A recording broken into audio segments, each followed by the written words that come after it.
Hello friends, સ્વાગત છે તમારું મારા આરવી કુકિંગ કિચનમાં। આજે આપણે બનાવીશું કરમદાનું શરબત। આ કરમદા કાચા હોય ત્યારે ગ્રીન કલરના હોય છે અને ખાટા હોય છે। જે પાકે એટલે આવા બ્લેક કલરના થઈ જાય છે અને તે સ્વાદમાં ખાટા મીઠા થઈ જાય છે। હવે આ કરમદા મેં અડધી વાટકી જેટલા લીધા છે। એ કરમદાને આપણે એક બાઉલમાં એડ કરીશું। ત્યારબાદ તેમાં એક વાટકી પાણી એડ કરીશું। પછી એમાં 1 ચમચી જેટલી ખાંડ ઉમેરીશું।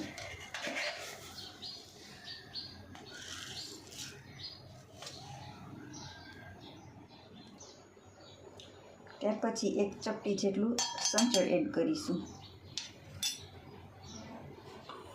હવે તેમને બ્લેન્ડરથી ક્રશ કરી લઈશું। આને મેં બ્લેન્ડરથી બ્લેન્ડ કરી લીધું છે। હવે એને એક ગળણી વડે એમને ગાળી લઈશું। આ એક બાઉલમાં મેં તેને ગળણી વડે ગાળી લીધું છે। હવે આ રીતે આપણે ગ્લાસને મેં કિનારી પર નમક લગાવી અને રેડી રાખ્યું છે। હવે આપણે તેમાં સર્વ કરીશું। તેમાં આપણે બરફના ટુકડા એડ કરીશું।